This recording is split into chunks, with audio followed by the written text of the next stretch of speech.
They made a critical mistake when they decided to mess with me. I'm about to tell you the story of how a group of HOA officials turned my peaceful life into a living hell, and how I transformed that hell into a money-printing machine. That's right, they built a fence blocking the only road to my ranch, but apparently they never heard the saying, "Never anger a Texas rancher." Today, I'm sitting here counting the money from my homemade toll booth, while the HOA president is explaining to his superiors why their budget suddenly vanished. Where are you watching this video from? Drop a comment below if you've ever had a pleasant experience with an HOA. I guarantee your stories can't be crazier than what I'm about to share with you.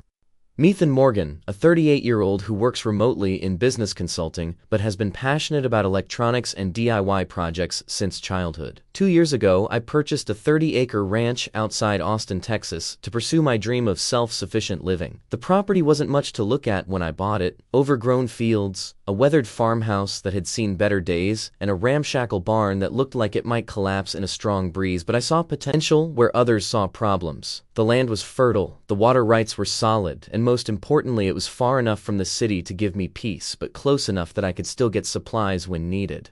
I'd always been fascinated with technology and creating things with my hands. Since middle school, I'd been taking apart electronics and putting them back together, usually with improvements that sometimes worked and sometimes resulted in small, controlled fires that my parents weren't too thrilled about.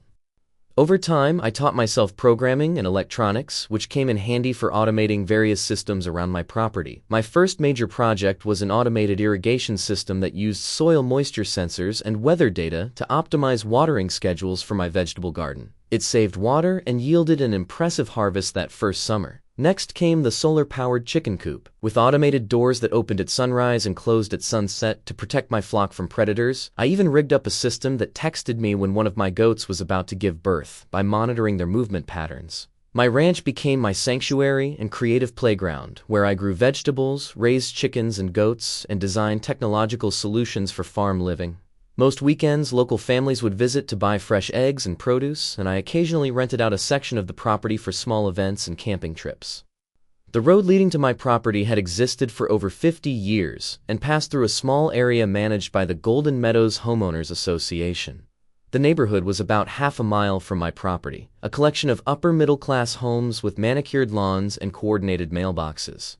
Although I wasn't a member of the HOA, I had a recorded easement agreement from the previous owner that legally guaranteed my right to use this road. The document was clear. I had the permanent right to access my property via this route, regardless of who owned or managed the surrounding land. This arrangement worked perfectly for the past 2 years. I maintained friendly relationships with most of my neighbors, particularly Frank and Eleanor Hamilton, an elderly couple who had lived next door for 30 years and regularly purchased eggs and vegetables from me. Frank was a retired engineer who often helped me troubleshoot my more ambitious projects, while Eleanor would bring over her famous blueberry pies in exchange for fresh eggs. We had a good system going. Life was peaceful and productive until that certified letter arrived in my mailbox one Tuesday afternoon. I remember it clearly because I'd just finished installing a new automated feeding system for my goats and was covered in hay and grease when I checked the mail. The official-looking envelope stood out among the usual bills and catalogs. Inside was a formal notice about an urgent HOA meeting at the Golden Meadows Community Center. What caught my attention was a vague reference to illegal road usage issues and security enhancement proposals that would be discussed and voted on. I was confused since I wasn't an HOA member and had legal rights to use the road. The letter seemed deliberately ambiguous with corporate jargon that obscured rather than clarified its purpose. After reading it several times, I decided to attend the meeting to clarify any misunderstandings. Little did I know that this HOA meeting would be the beginning of a 6-month battle, and only one side would be left standing when it was all over. The day of the meeting arrived with an unusual spring thunderstorm. The rain pounded on my truck as I drove the familiar route to the Golden Meadows Community Center. The irony wasn't lost on me. My right to drive this very road was apparently up for debate. I parked my muddy pickup truck between 2 spotless luxury SUVs. Already feeling out of place, my work boots left wet tracks on the polished floor as I entered the community center, earning disapproving glances from several well-dressed residents. On Thursday evening, I walked into the community center, where about 20 residents were already seated in neat rows of folding chairs. I recognized some familiar faces, including Frank Hamilton, who gave me a concerned nod from across the room.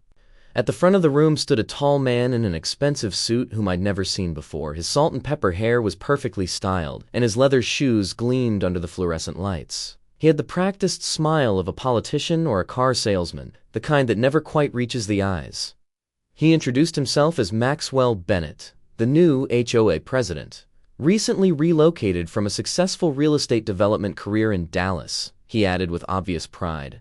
Beside him was Patricia Lawson, the HOA manager, whose perpetual scowl seemed permanently etched onto her face.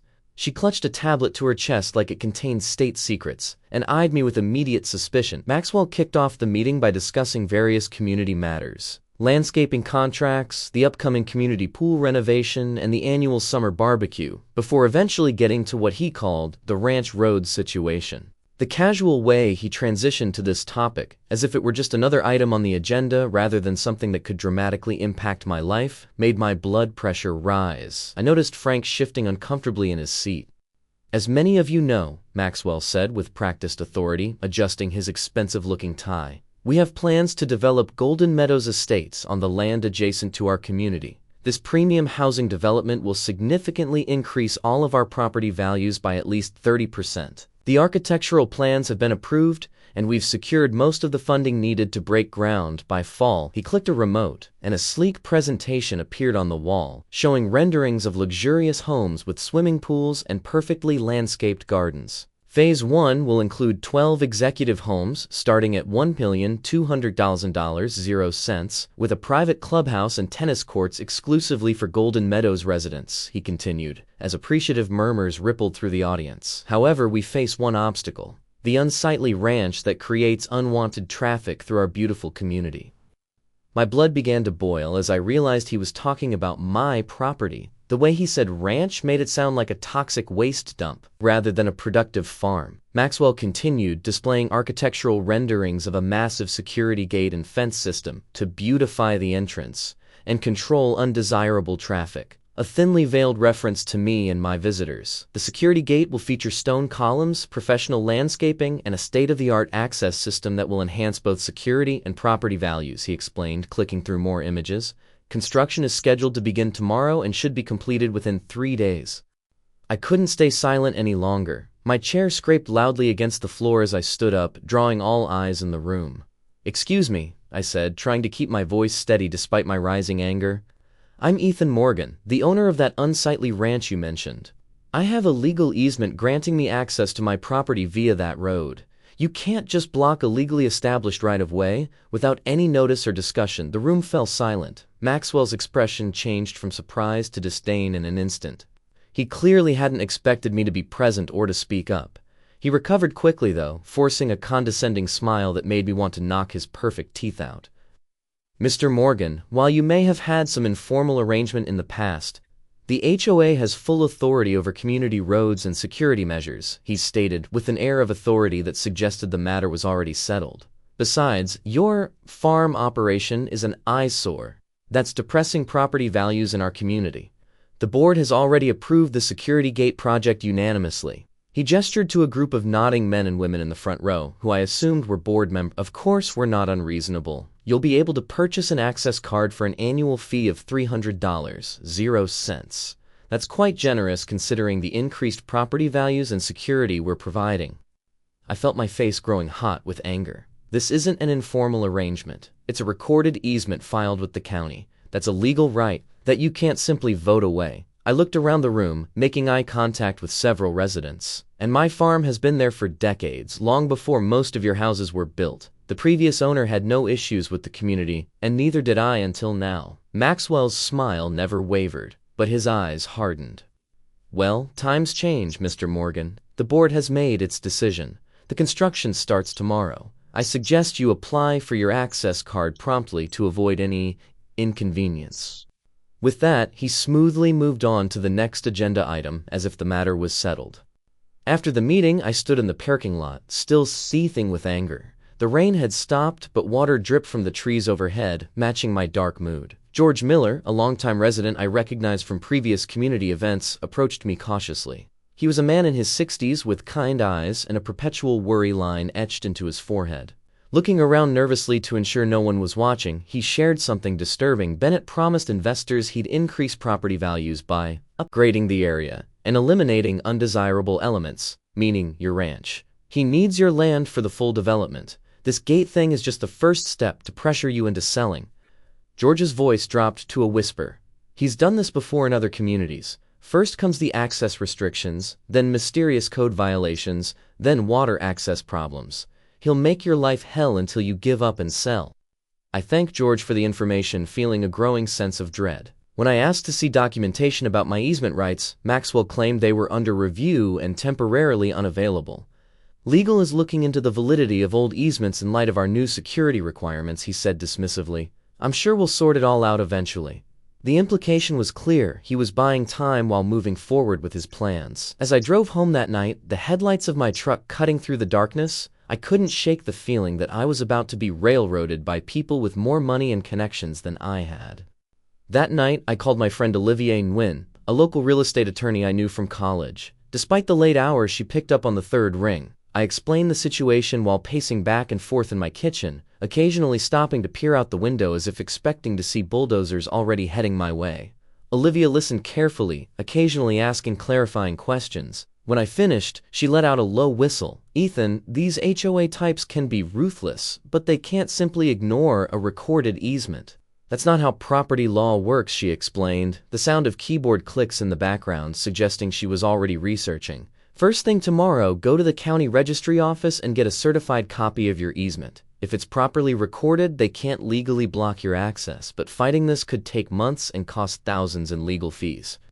Her words weren't exactly comforting, but at least they gave me a direction. What about tomorrow? They're starting construction in the morning, I asked, anxiety creeping into my voice. Can we get an emergency injunction or something? Olivia sighed. Emergency injunctions take time too, Ethan. At least a few days, maybe weeks, depending on the court calendar. Document everything. Take photos, record interactions, keep copies of all communications. If they actually block your access completely, call the sheriff. That could be considered illegal imprisonment on your property.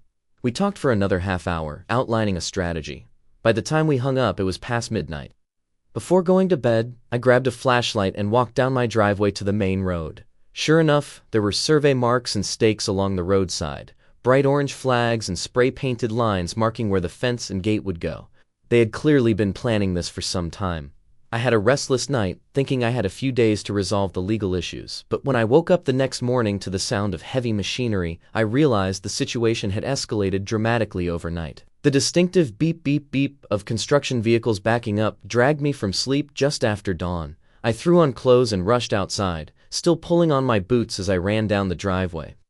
From my front porch, I watched in disbelief as a construction crew erected an 8-foot metal fence and installed an electronic gate directly across my access road. The fence extended in both directions from the gate, effectively cutting off my property from the main road.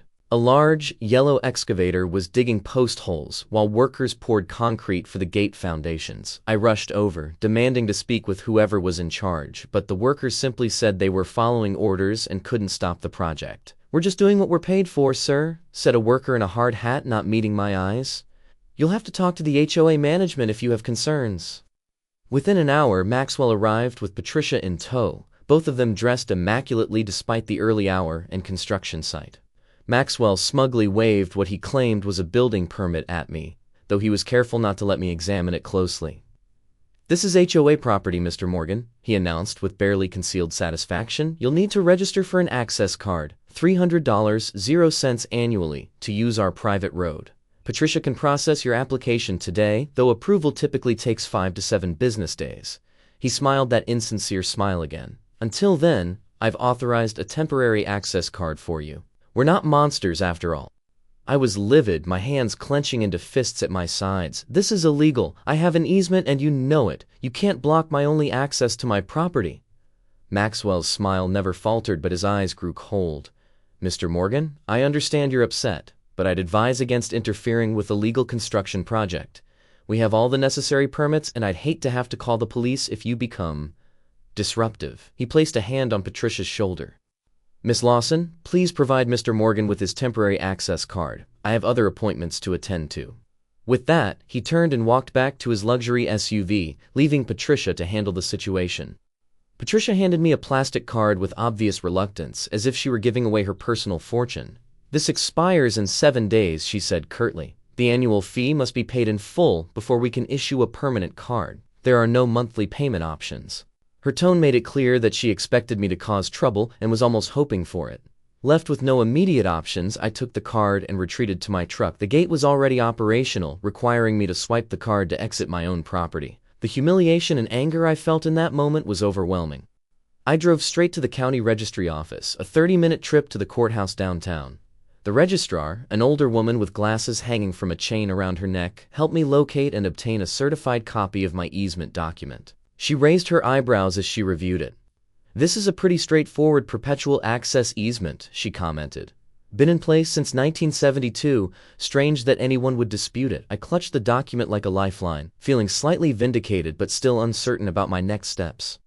From there I headed straight to Olivia's office. Her law firm occupied half a floor in a modest office building on the edge of downtown. Her assistant showed me into her office immediately, where Olivia was already surrounded by open law books and her computer showed multiple tabs of legal research. After reviewing the documents, she confirmed that my easement was still valid and binding.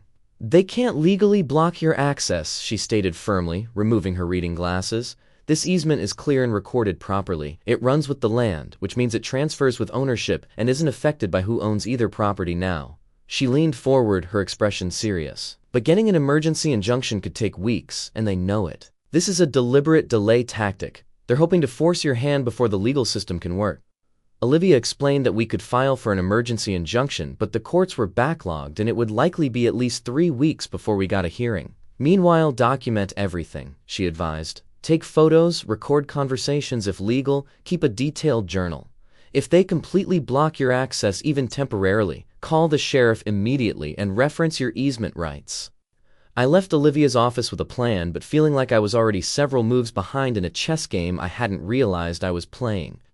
When I returned to my property that afternoon, the fence and gate were complete. The once open access road now featured an imposing metal gate with keycard access surrounded by cameras and intercoms. The fence extended as far as I could see in both directions, a physical manifestation of Maxwell's determination to control my movements. Maxwell stood there with a condescending smile, handing me a temporary 7-day access card. After that, he said, "You'll need to pay the fee or find another way home."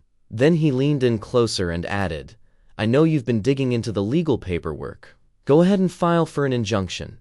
By the time it goes through, our development deal will be secured, and we'll have other ways to make your life uncomfortable."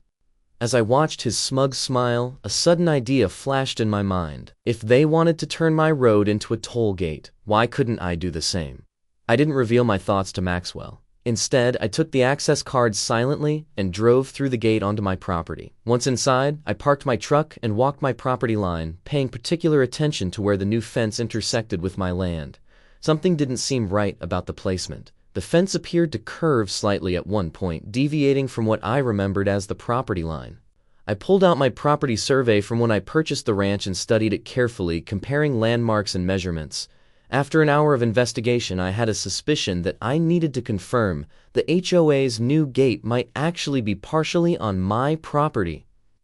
For the next several days, I immersed myself in research on Texas land laws and easement rights. I barely slept, spending hours at my kitchen table surrounded by legal documents, land surveys, and printouts of Texas property statutes. I discovered something fascinating.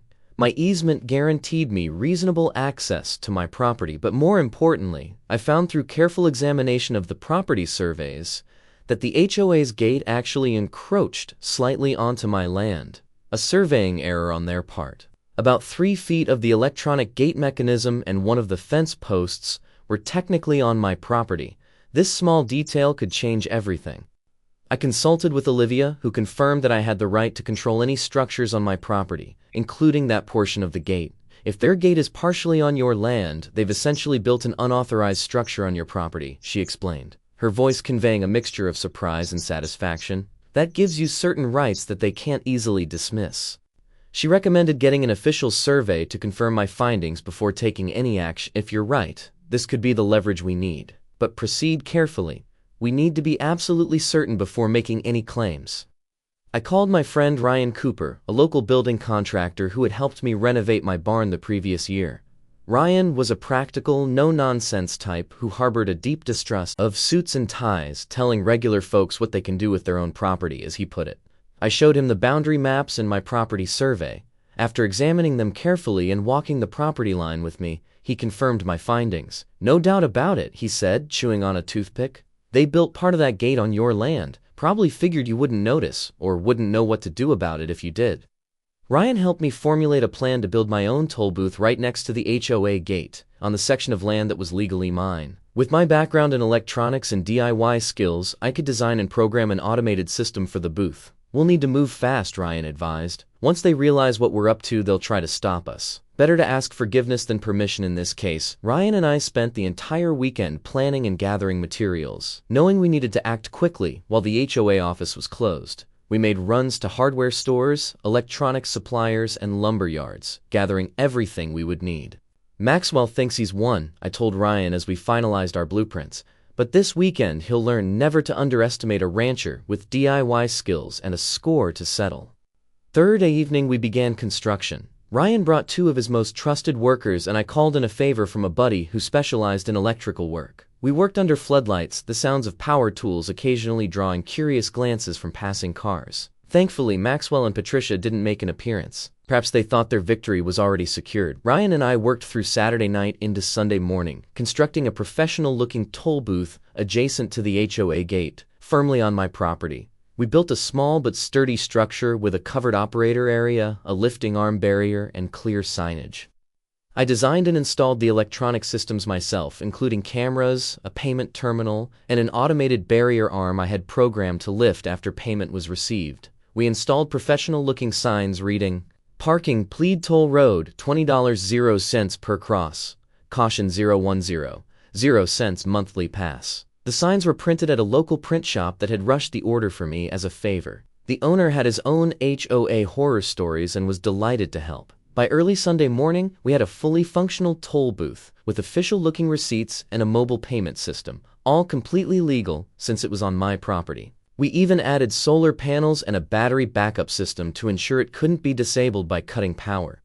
As Golden Meadows residents began returning from their weekend trips, they encountered our new toll booth with confusion and disbelief. Cars began backing up as drivers tried to figure out what was happening.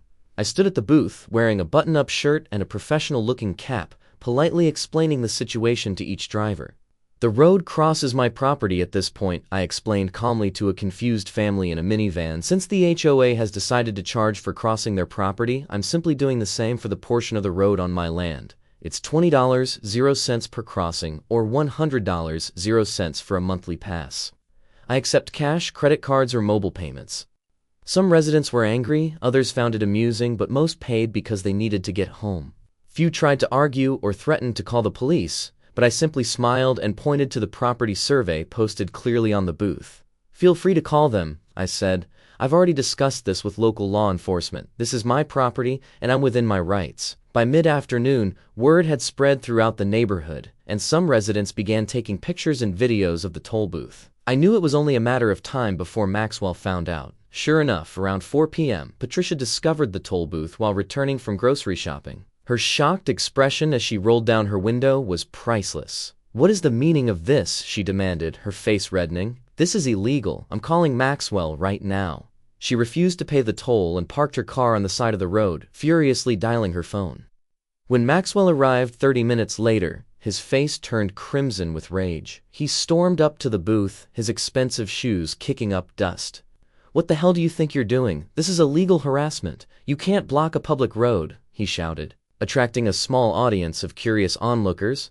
I remained calm, which seemed to infuriate him even more. "This isn't a public road, Mr. Bennett. You established that yourself when you put up your gate. And according to the property survey, this portion of the road is on my land. I'm simply exercising the same rights you claimed for the HOA, controlling access to my property."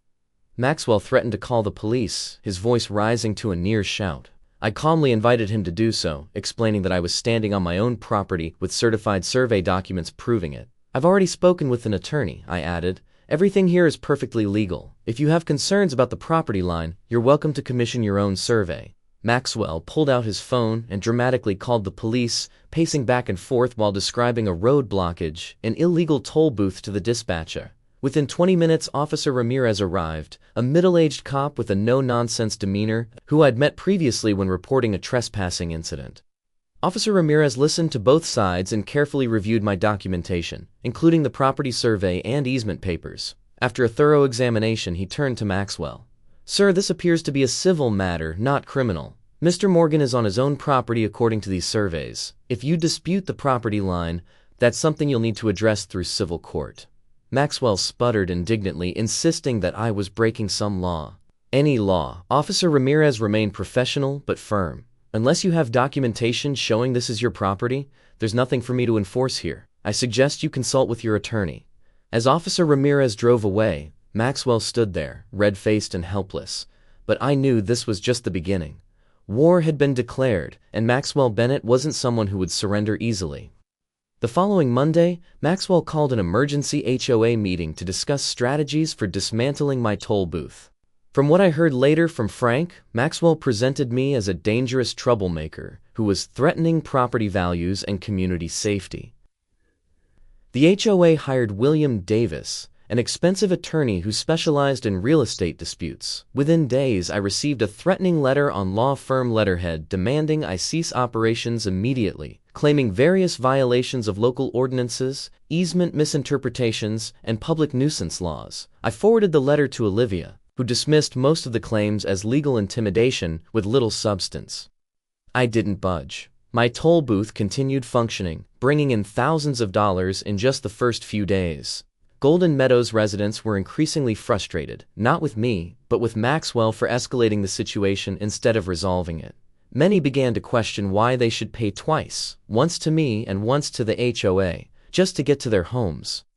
The HOA tried various sabotage attempts in the following days. First, they cut power to the area around my booth, but my solar panels and battery backup kept everything running smoothly. Then they sent building inspectors to find violations, but Ryan had ensured all our construction met or exceeded county codes. They even tried to have my toll classified as a business, requiring special permits, but my attorney argued successfully that it was simply a property access fee, no different from what the HOA was charging me.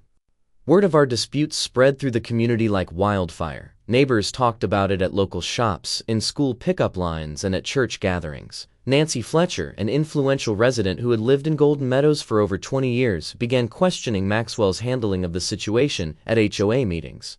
"Why are we paying legal fees when we could just remove the gate and end this nonsense?" she demanded at one particularly heated session. "This toll booth situation is making us a laughingstock in the county. My friends from other neighborhoods are asking if they need to bring cash just to visit me."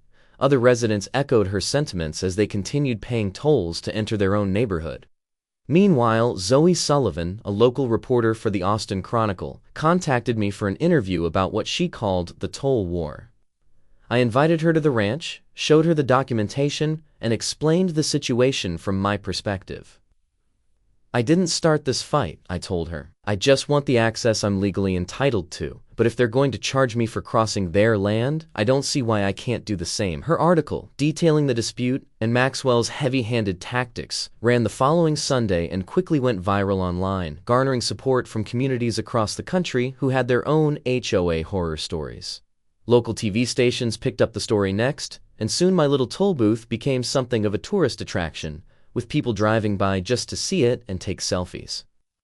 The attention and increasing resident dissatisfaction should have pushed Maxwell toward a resolution, but instead he doubled down. My security cameras captured him and two unidentified men vandalizing my toll booth at 2 a.m. one Tuesday night. The footage clearly showed them damaging the payment terminal, spray painting over the cameras, and trying to dismantle the barrier arm.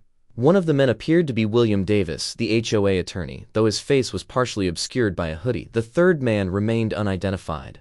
I immediately called the police and filed charges for property damage and trespassing, providing them with the security footage as evidence. The crystal-clear footage showed Maxwell's face perfectly as he spray-painted over my cameras, unaware that I had installed backup cameras in less obvious locations specifically to prevent such sabotage. Despite the evidence, Maxwell brazenly denied involvement when interviewed by police later that day, claiming I had no clear proof and suggesting I had staged the vandalism myself for sympathy. What he didn't realize was that my security system had automatically uploaded the footage to cloud storage even as they were damaging the equipment, and I had already provided copies to Olivia, the police, and several trusted friends as backup. With Ryan's help, I rebuilt the toll booth within a day, making it even more robust than before. We reinforced the structure with steel components and added more security features, including motion sensors and alarms. I also added a new sign, "Special fee for Maxwell Bennett, $100 0 cents/crossing," and publicly released the vandalism video on social media. It spread quickly through community groups and neighborhood forums, causing significant embarrassment for Maxwell and the HOA board. The HOA called another emergency meeting where many residents expressed anger toward Maxwell for his unprofessional behavior and the potential legal liability he had created for the association. "You've now exposed us all to a potential lawsuit," one resident shouted during the meeting, according to Frank's report. "What were you thinking, vandalizing private property on camera?" During this time, I continued investigating Maxwell's background and motivations. Through public records and contacts in the real estate industry, I discovered that Maxwell had a special relationship with Platinum Ridge Developments, the company behind the planned Golden Meadows estates. He wasn't just facilitating the deal as HOA president, he was receiving substantial personal commissions to resolve the ranch situation and clear the way for development. This was a clear conflict of interest that he had never disclosed to the HOA members. I also found evidence suggesting he had deliberately concealed my easement rights from the HOA board, presenting the gate project as a simple security measure rather than an attempt to pressure me into selling. Olivia uncovered documentation proving Maxwell had intentionally falsified the original building permit for the fence. The permit application showed a different location for the gate than where it was actually built, carefully avoiding any mention of existing easements that might have raised red flags with the county permit office.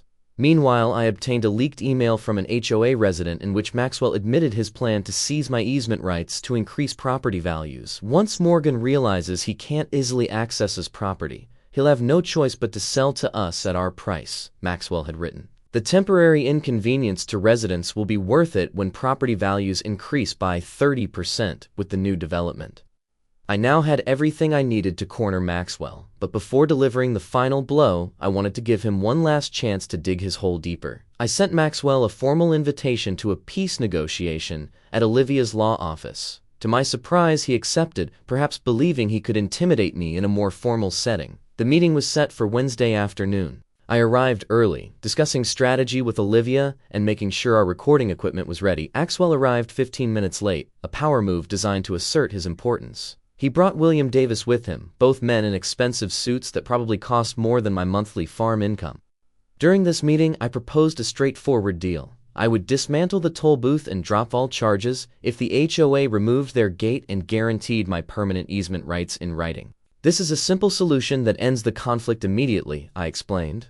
"Everyone returns to the situation we had before, which worked fine for years. No more toll booth, no more gate, no more legal fees." Maxwell and Davis exchanged glances, and then Maxwell leaned forward with a condescending smile. "Mr. Morgan, I don't think you understand your position. The HOA has vastly more resources than you do. We can drag this out in court for years if necessary. You'll be bankrupt from legal fees long before we feel any significant impact."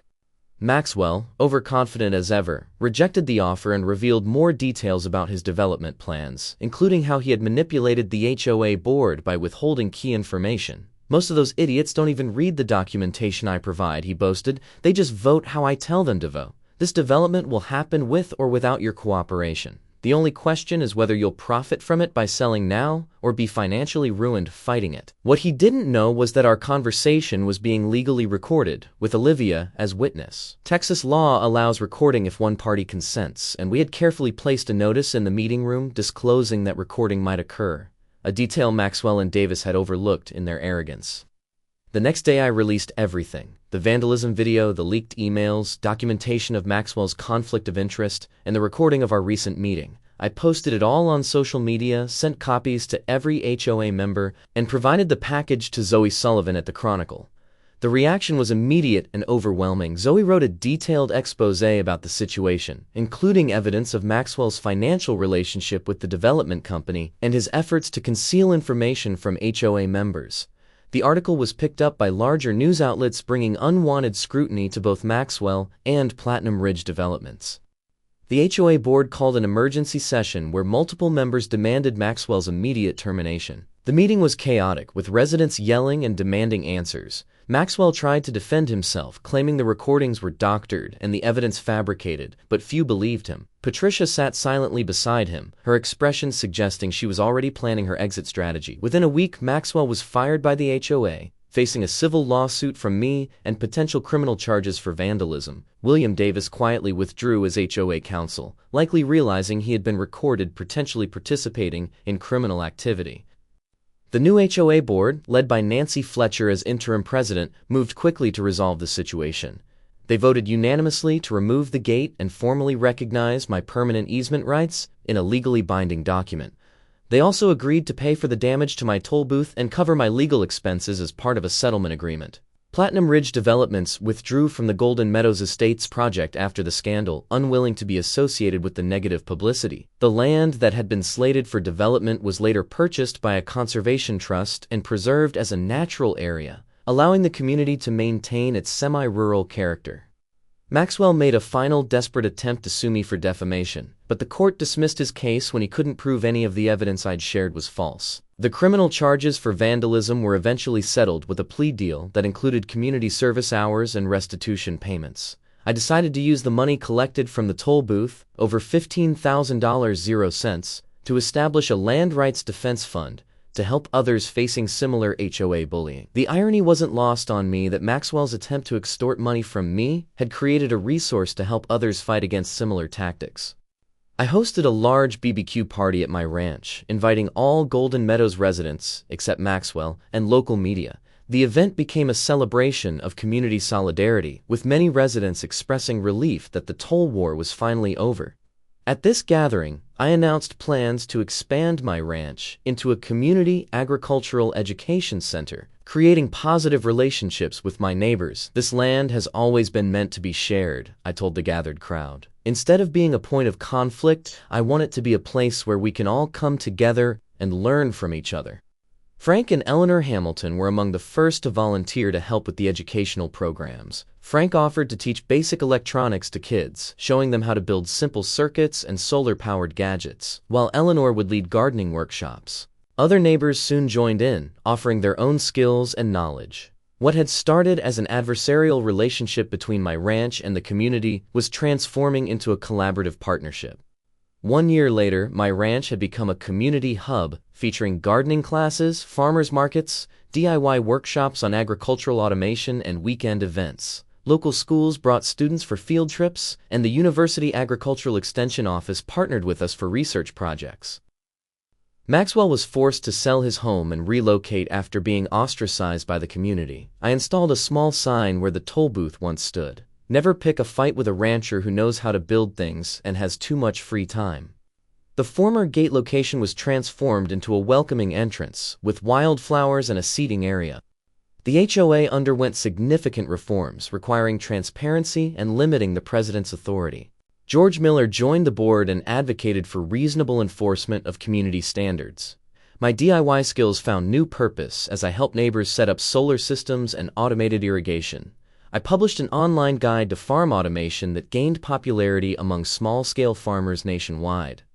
The toll booth was dismantled, but I repurposed parts of it. The barrier arm became part of a playground structure, the solar panels were used for educational displays, and the security cameras now monitor wildlife. Science education.